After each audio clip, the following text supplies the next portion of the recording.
अगर आप banking sector में जॉब करने का सोच रहे हो तो आपको पहले फाइनेंशियल फंक्शन आना चाहिए। ये एक काम की चीज़ है। अब कौन कौन से होते हैं फाइनेंशियल फंक्शंस, यहाँ पे मैं आपको बताने वाला हूँ। हम फाइनेंशियल फंक्शन की मदद से क्या कर सकते हैं, हम ईएमआई कैलकुलेशन कर सकते हैं, हम पीपीएमटी निकाल सकते हैं, आईपीएमटी निकाल सकते हैं, पीएमटी निकाल सकते हैं। पीएमटी का मतलब होता है पेमेंट टर्म्स, यानी कि ईएमआई कैलकुलेशन हम कर सकते हैं, राइट। जो एवरी मंथ इंस्टॉलमेंट आने वाला है, अगर आप कोई लोन लेते हो किसी से, किसी भी फाइनेंशियल इंस्टीट्यूट से, मतलब बैंक से बेसिकली, तो वो पर्टिकुलर इंटरेस्ट रेट के हिसाब से कितना इंटरेस्ट आपका जाएगा, कितना प्रिंसिपल अमाउंट आपका कट होगा, ये सारे कैलकुलेशंस हम यहाँ पे करेंगे। जो प्रिंसिपल अमाउंट पर मंथ जा रहा है, per month principal amount, this is PPMT, and इसका मतलब है interest amount in payment terms. अच्छे से याद रखिए, principal amount in payment terms and interest amount in payment terms. मतलब आप जो ईएमआई भर रहे हो, उस ईएमआई में ये जो 5 लाख रुपए आपने लोन लिया था, ध्यान से सुनिएगा, आपने 5 लाख ले लो, 10 लाख ले लो, आपने लोन लिया है या आपने लोन दिया है, तो आपने जो 5 लाख लोन लिया है, 10 लाख लोन लिया है, उसमें से कुछ ना कुछ अमाउंट कट होते जाएगा। पूरा अमाउंट नहीं जाएगा जो आप ईएमआई भर रहे हो। मतलब आपने ईएमआई 12,000 भरा तो 12,000 के 12,000 इसमें 5 लाख में से माइनस नहीं होंगे, हर महीने कुछ अमाउंट माइनस होगा। वो कितना होगा वो हमें निकालना, मतलब ये हर एक महीने अलग अलग होगा, राइट। और उसमें इंटरेस्ट भी रहेगा। तो दो अमाउंट रहते हैं ना ईएमआई में, एक इंटरेस्ट भी रहता है, इंटरेस्ट रेट ऑफ इंटरेस्ट, और साथ में एक प्रिंसिपल अमाउंट। तो वो दोनों को हम बाइफरकेट करेंगे। अब इसको डिवाइड क्यों करने की ज़रूरत होती है, मैं आगे बताता हूँ। पहले तो हम निकालते भाई पीएमटी, वो देख लेते हैं ईएमआई कैलकुलेशन। तो एग्जाम्पल के लिए मैंने लिया यहाँ पे पर्सनल लोन आपने लिया है सपोज, उसका इंटरेस्ट रेट 12% आपको मिल रहा है, लोन अमाउंट 5 लाख और पीरियड 60, क्योंकि पर्सनल लोन लगभग 12 to 16% के आसपास होता है, एनुअल इंटरेस्ट रेट रहता है, ये याद रखिए। देखिए ये इंटरेस्ट रेट जो है ना 12%, ठीक ठाक है। मतलब आप जो क्या बोलते हैं ना, जो किसी अनसिक्योर्ड लोन लेते हैं उससे, अनसिक्योर्ड लोन जिसे कि जैसे साहूकार वगैरह से लोन लेते हैं बेसिकली, वहाँ पे भी अनसिक्योर्ड नहीं होता है, सिक्योरिटी होता है ओके। जो ज़मींदार रहते हैं वो लोग लोन देते हैं, पहले के लोग होते हैं ना, तो 1%, 2%, 3% ऐसे अलग अलग चार्ज करते हैं। तो वो बहुत खतरनाक लोन रहता है भाई। उसमें हम क्या बोलते हैं ना, हमारा ईएमआई नहीं कटता है, वहाँ पे हमारा बस इंटरेस्ट ही कटता है आप जब पे करते हो मंथली, और बाद में जो प्रिंसिपल अमाउंट है वो देने के देने ही रहते हैं, राइट।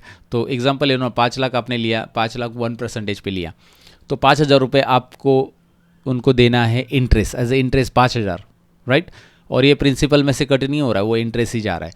तो इसलिए ये लोन थोड़ा सा मतलब अच्छा है, और आपको इसके लिए डॉक्यूमेंटेशन मेंटेन करना चाहिए। पर्सनल ले लो या फिर आप घर के लिए होम लोन ले लो। होम लोन के लिए तो अच्छे खासे डॉक्यूमेंट होने चाहिए, आईटीआर रिटर्न होना चाहिए 3 साल का वगैरह, इसकी नॉलेज रख लो, राइट। आगे चलकर ज़रूरत पड़ती है हर एक को, क्योंकि डायरेक्टली कैश पे घर लेना भाई मिडिल क्लास फैमिली का आजकल बात नहीं बने। मेट्रो सिटीज़ में तो है ही नहीं बेसिकली, Tier 1 सिटीज़ में, Tier 2, 3 में तो थोड़ा बहुत चलो एडजस्ट हो जाता है।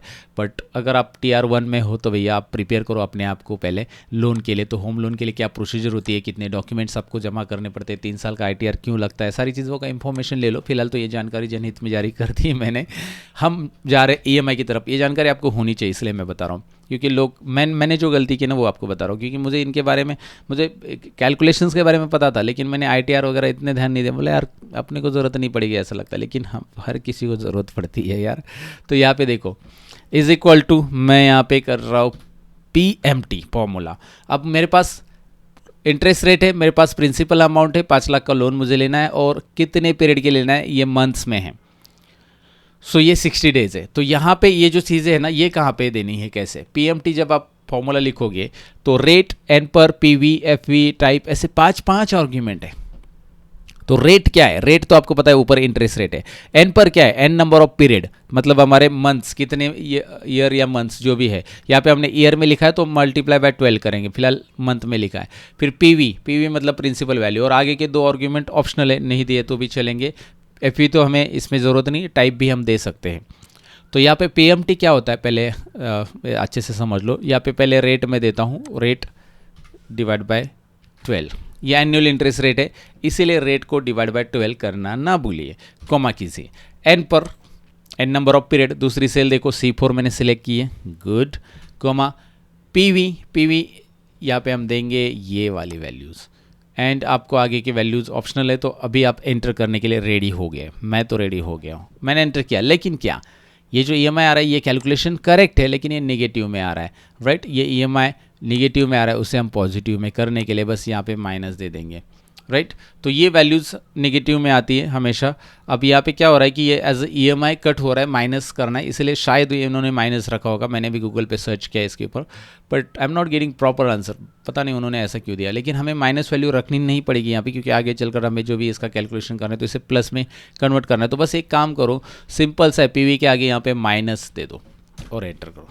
जनरली ये आपके पॉकेट में से जाता है, इसलिए उन्होंने रेड में और माइनस में रखा है, मतलब माइनस वैल्यू रहेगी तो वो रेड में आ ही जाती है। तो यहाँ पे 11,122 EMI आपका लगेगा। देखिए अगर यही लोन 120 मंथ्स के लिए आप लेते हो तो मतलब 10 साल के लिए, तो आपका EMI कम हो रहा है। वाह क्या बात है, EMI कम हो रहा है, लेकिन कुछ गड़बड़ हो जाएगी, राइट। मैं आपको बताता हूँ कि यहाँ पे देखिए 10 साल के लिए लिया, 5 साल के लिए लिया तो ये हो गया। तो अभी जो टोटल अमाउंट आप पे करोगे ना is equal to this multiply by this होता है, राइट। आप 60 महीना पे करोगे यही EMI, तो आपका टोटल अमाउंट हो रहा है 6,67,000, मतलब 6,67,000। और अगर मैं इसे इस अमाउंट को माइनस करूंगा इस अमाउंट से जो मैंने ली थी, मैंने लोन लिया था 5 का, मैंने भरा है 6 लाख 5 साल में, तो मैंने इतना इंटरेस्ट भरा है। तो अब अगर आप देखोगे 120 मतलब 10 साल के लिए आप लेते हो तो ये EMI तो कम हो रहा है, लेकिन आपका इंटरेस्ट दुगना जा रहा है। आप अगर इसे 20 साल के लिए लेते हो तो भैया पूछो मत आप कितना इंटरेस्ट दे रहे हो, राइट। तो यहाँ पे आप देख सकते हैं 5 आपने लिया था, 13 आपको भरने, क्योंकि आपने 8 लाख इंटरेस्ट, क्योंकि अपना पीरियड भी बहुत बड़ा है, तो 8 लाख आपका इंटरेस्ट जाएगा। तो आपने जितना लिया था उससे तो कहीं ज़्यादा आपका इंटरेस्ट यहाँ पे जा रहा है। सो पीरियड बहुत मैटर करता है कि आप कितने शॉर्ट पीरियड के लिए ले रहे हो। आई थिंक सो 18 मंथ्स, आप एक कम से कम पीरियड 18 मंथ्स रहता है लोन का, उससे कम तो नहीं ले सकते, क्योंकि उनका भी तो फ़ायदा होना चाहिए। तो ये आप 18 महीने के लिए अगर लेते हो तो आपका होता है यहाँ पे 50,000 रुपये इंटरेस्ट। 5 लाख का 50,000 और एक्स्ट्रा देना पड़ेगा। आपने पैसा यूज़ के लिए लिया है भाई, तो पैसे का पैसा देना पड़ेगा आपको। सो फाइनली आपको EMI कैलकुलेशन तो आइडिया आ चुका होगा फॉर्मूला में। यहाँ पे एक और ऑप्शन मैं बताना चाहूँगा, ऐड करना चाहूँगा, जो कि यहाँ पे FV तो बिल्कुल ज़रूरत नहीं है हमें, कोमा कर दो और एक कोमा कर दो, FV को हटा के हम टाइप में जाते हैं। क्योंकि अगर एक आर्ग्यूमेंट स्किप करना है, आपको स्किप कर सकते हैं, वो ऑप्शनल है, तो वो ऑप्शनल है तो मैं इसे स्किप करता हूँ। देखिए यहाँ पे जो ऑप्शनल नहीं उसे स्किप नहीं किया जा सकता, रेट, एनपर और PV को, FV को स्किप कर सकते हैं आप, तो मैंने उसे स्किप किया। और यहाँ पे एक और ऑप्शन है 0 end of the period and beginning of the period. Basically ये बाय डिफ़ॉल्ट 0 ही रहता है, एंड ऑफ द पीरियड ही रहता है, 1 नहीं रहता। अगर मैं 1 लेता हूँ बिगिनिंग ऑफ द पीरियड, क्या मतलब क्या होता है इसका, तो यहाँ पे इंटरेस्ट रेट देखिए 1,60,000 आ रहा है, और 1 की जगह अगर मैं इधर 0 करता हूँ तो 1,67,000 आ रहा है। 7,000 रुपये आपके एक्स्ट्रा जा रहे हैं इंटरेस्ट में। तो ये होता क्या बेसिकली ये बाय डिफ़ॉल्ट क्या होता है, 0 ही होता है, यहाँ पे 1 नहीं होता है। तो 1 का मतलब बिगिनिंग ऑफ द पीरियड होता है, लेकिन होता क्या ये 1, बेसिकली आप लोन लेते हो, उसका लोन का पहला हफ्ता जो है ना, आपका जो क्या बोलते हैं ना, लोन पीरियड चालू होने से पहले भर रहे हो, मतलब आज आपने लोन लिया और आज ही आपने पहला हफ्ता भर दिया, बिगिनिंग ऑफ द पीरियड, तो आपका ऑफकोर्स 30 डेज का इंटरेस्ट कम लगेगा, इसलिए वो 7,000 कम हो जाते हैं, राइट। और हमेशा लोन में क्या होता है कि आपने आज लोन लिया तो 30 दिन के बाद ही आपको पहला हफ्ता भरना है, ऐसा ही रहता है उनका प्रोसीजर। तो वो एंड ऑफ द पीरियड ही उसे कैलकुलेट करते हैं बाय डिफ़ॉल्ट। और अगर आपको बिगिनिंग चाहिए तो बिगिनिंग तो कोई करता नहीं है, लेकिन आपको बिगिनिंग चाहिए, एक महीने का इंटरेस्ट बचाना है। जैसे आपने 5 लाख लोन लिया, अप्लाई किया था, 5 लाख लोन आ गया, लेकिन आपको बाद में पता चला कि यार ये जो लोन है ना, मुझे इतनी ज़रूरत नहीं पड़ रही, मतलब मेरे पास एक्स्ट्रा अमाउंट है, तो मैं क्या करूँगा, पहला बिगिनिंग ऑफ द पीरियड से लोन चालू करूँगा, 30 डेज़ पहले ही चालू करूँगा। उनको बोलूँगा कि मुझे बिगिनिंग ऑफ द पीरियड दो, मैं आज से इंटरेस्ट भरने, आज से EMI पहला भर देता हूँ। तो इससे क्या होगा, 30 दिन का आपका इंटरेस्ट बचेगा। बट बेसिकली ऐसा तो मुझे नहीं लगता वो लोग करते होंगे। यहाँ पे कैलकुलेशन में उन्होंने ऑप्शन दिया है कि भाई रखना ही नहीं, ऑप्शनल है ना ये फिलहाल। तो ये आइडिया मैंने आपको दे दिया, चलो ठीक है। अब इस अमाउंट में ये जो 11,122, इसमें आपका ये तो इंटरेस्ट निकल गया और ये इंटरेस्ट निकल गया और ये प्रिंसिपल है। तो इस अमाउंट में टोटल 2 अमाउंट आते हैं, ये 11,000 में 2 अमाउंट आते हैं, एक आता है इंटरेस्ट, एक आता है प्रिंसिपल। तो उन्हें अलग अलग कैसे करें, अब अलग अलग करने की ज़रूरत क्यों है। जैसे आप एक लोन ऑफिसर और आपको किसी पर्टिकुलर क्लाइंट ने खाली 30 महीने का ही EMI पे किया है, तो 30 महीने में आपके पास कितना इंटरेस्ट रिसीव हुआ, या 5 दिन का ही EMI भरा है तो 5 दिन में आपके पास कितना इंटरेस्ट रिसीव हुआ, कितना प्रिंसिपल रिसीव हुआ, क्योंकि अलग अलग है ना दोनों। आपके पास टोटल अमाउंट पता चलेगा आपको, आप ऐसा करोगे this multiply by 5, total amount आ चुके हैं आपके पास 55,000, लेकिन 55,000 में इसमें से कितना प्रिंसिपल है, क्योंकि प्रिंसिपल हर एक EMI में अलग अलग होता है। ध्यान से सुनिएगा क्या बोल रहा हूँ, हर एक महीने में अलग अलग। मैंने यहाँ पे 30 30 नहीं 60 महीने की पूरी यहाँ पे नंबर डाल दिया है, तो हर एक महीने में प्रिंसिपल अलग अलग आएगा, तो इसीलिए यहाँ पे हमें कैलकुलेशन करना है principal amount in payment terms, right. तो principal amount in payment terms यानी कि पीपीएमटी फॉर्मूला सीखो, आईपीएमटी सेम है, कॉपी पेस्ट मारना है बस, कुछ करना नहीं, क्योंकि वो बस अलग रिजल्ट देगा, इतना ही है। रेट एन पर, देखिए रेट पर एन पर पीवी, 4 आर्गुमेंट देने हैं, रेट पर एन पर पीवी। सो हमारा रेट क्या है, ये है हमारा rate, it should be divide by 12 annual interest rate है, कॉमा उसके बाद रेट के बाद पर क्या है, ये राइट, पर मंथ है ना, ये है पर मंथ्स, याद रखो पर मंथ्स के लिए per, comma N per N number of period, total number of periods कितने, ये है एन नंबर ऑफ पीरियड, और कोमा पीवी मतलब प्रिंसिपल वैल्यू ये है। और अगर अब मैं एंटर करूंगा तो रिजल्ट तो मिल जाएगा, लेकिन एंटर करने के पहले रुकिए, ये हमें ड्रैग भी करना है फॉर्मूला। तो ड्रैग करना है तो पहली सेल तो फिक्स रहेगी, क्यों रहेगी भाई ये सेल फिक्स, क्योंकि ये C2 यहाँ पे एक ही जगह पे, और जब मैं ड्रैग करूंगा तो सबके लिए C2 फिक्स होना चाहिए। उसके बाद फिक्स तो आपको पता है ना, फिक्स रेफरेंस एब्सोल्यूट रेफरेंस, मेरे पार्ट देखते आ रहे होंगे तो आपको पता ही है, मैंने ऑलरेडी एक्सप्लेन किया है।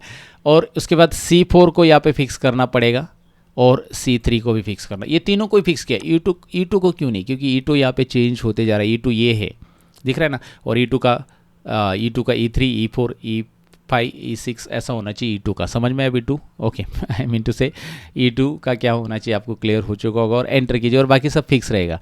लेकिन इस निगेटिव का काम जो है तमाम करने के लिए हमें यहाँ पे क्या करना पड़ेगा, पीवी के आगे देखिए माइनस साइन ऐड करना पड़ेगा, जिससे वो पॉजिटिव में आ जाए, और बल्ले बल्ले ये देखिए हमारे सारे के सारे यहाँ पे प्रिंसिपल अमाउंट का कैलकुलेशन उसने कर दिया है। तो इस EMI में है 6122 पहले EMI में, दूसरा EMI जब मैं भरूंगा तो ये इतना होगा। प्रिंसिपल अमाउंट यहाँ पे बढ़ते जाएगा, प्रिंसिपल अमाउंट बढ़ते जाएगा। अब ऐसा क्यों है मैं आपको बताता हूँ। यहाँ पे पहले IPMT भी कैलकुलेट करते हैं, सेम है, देखिए rate divide by 12 comma same per, मैं वही कॉपी पेस्ट करूंगा तो भी चलेगा, मैं दिखा रहा हूँ बस टाइप करके, कोमा पर के बाद एन पर ये रहा कोमा, फिर उसके बाद माइनस प्रिंसिपल वैल्यू, और आपको कुछ चीज़ें फिक्स करनी, जो कि ये C2 C4 C3 फिक्स करो, एंटर करो, ओके। ये फिक्स क्यों करना है आपको पता है, ये देखिए सभी सेल में उसकी लोकेशन फिक्स रहती है, नीचे वाले सभी फॉर्मूलाज में, राइट। और ये E6 हो रहा है क्योंकि ये रिस्पेक्टिवली बढ़ना चाहिए। तो इंटरेस्ट सबसे पहले ज़्यादा कलेक्ट किया जा रहा है, इंटरेस्ट देखिए 5000, फिर कम होते जाएगा इंटरेस्ट। तो यहाँ पे ये रूल ही रहता है कंपनीज का कि भाई इंटरेस्ट मतलब रूल ही बेसिकली कि भाई पहले इंटरेस्ट ज़्यादा कलेक्ट किया जाए।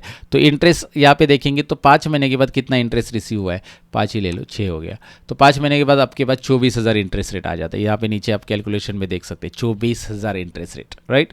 तो अगर मैं यहाँ पे कैलकुलेशन नीचे जाऊँ और 30 महीने का करूँ तो मुझे टोटल 1,17,000 कुछ 1,67,000 ये इंटरेस्ट है। तो पहले 30 महीने में मेरे पास 1,20,000 आ जाता है। ये देखिए नीचे देखिए सम, पहले 30 महीने का मैं सेलेक्ट कर चुका हूँ और 1,20,000 आ जाता है। या फिर अगर आप आगे देखो, ये देखिए ना इंटरेस्ट रेट कम कम होते जा रहा है, और लास्ट के महीने में अगर सपोज उसने EMI डुबा भी दिया, मतलब दिया नहीं, तो लास्ट के 5 महीने का या 7-8 महीने का देखिए इंटरेस्ट बस 4,000 बचता है, 1,67,000, मतलब कम कम इंटरेस्ट रेट हो जाता है, और प्रिंसिपल अमाउंट ज़्यादा बाकी रहता है। तो उसने हाँ इंटरेस्ट तो हमने अच्छे से कमा लिया, लेकिन प्रिंसिपल अमाउंट भी उसे वसूल करना है, तो ये हमारा प्रिंसिपल अमाउंट रह गया लास्ट के महीने में, राइट। प्रिंसिपल अमाउंट बढ़ते जाएगा, और दोनों का इंटरेस्ट देखिए EMI आपको उसको भरना जो है EMI उतना ही भरना है 11,122, राइट। ये देखिए दोनों की टोटल अगर हम करेंगे so it will be same, देखिए सब जगह पे सेम ही मिलेगी क्योंकि EMI है ना basically.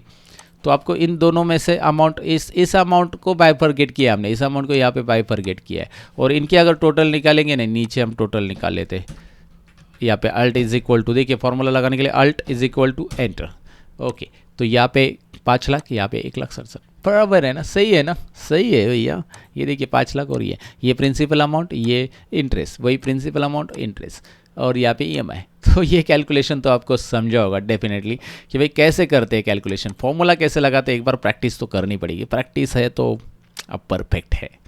Thank you very much for watching, bye bye guys.